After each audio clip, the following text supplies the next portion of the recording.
हम है red network, हम करते हैं जन की बात।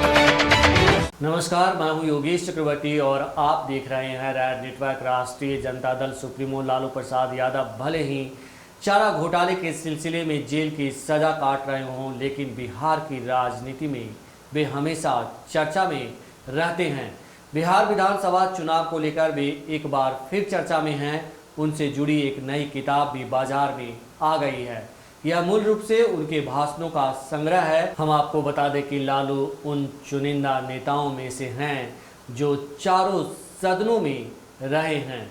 विधानसभा, विधान परिषद, लोकसभा और राज्यसभा के सदस्य रह चुके हैं। किताब में इन्हीं सदनों में समय समय पर दिए गए उनके चुनिंदा भाषण संग्रहित है। इसे भारत के राजनेता सीरीज के तहत मार्जिनलाइज्ड प्रकाशन ने प्रकाशित किया है। भारत के राजनेता सीरीज के संपादक संदीप कमल हैं। उनका कहना है कि अगले महीने की 5 तारीख को अयोध्या में राम मंदिर का शिलान्यास हो रहा है।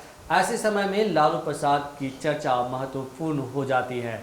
लोकतंत्र में अफसरशाही की भूमिका सीमित रखने के पक्षधर थे लालू प्रसाद यादव। किताब में लालू प्रसाद के भाषण का वह अंश भी है जिसमें उन्होंने कहा है कि जब देवताओं और मुस्लिम पैगंबरों के बीच लड़ाई का कोई जिक्र नहीं है तो उनके नाम पर दोनों समुदायों में कटुता का माहौल क्यों बनाया जा रहा है। एक भाषण के जरिए यह बताने की कोशिश की गई है कि लालू प्रसाद लोकतंत्र में अफसरशाही की भूमिका को सीमित रखने के पक्षधर रहे हैं।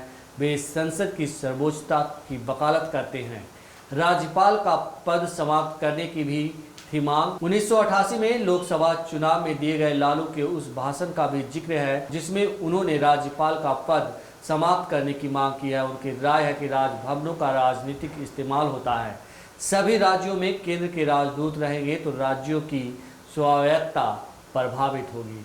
तो ये कुछ अंश हैं लालू के नए किताब की और जो प्रकाशित होने जा रही है, और इस किताब के जरिए वे एक बार फिर चर्चा में हैं। नमस्कार। हम है रेड नेटवर्क, हम करते हैं जन की बात।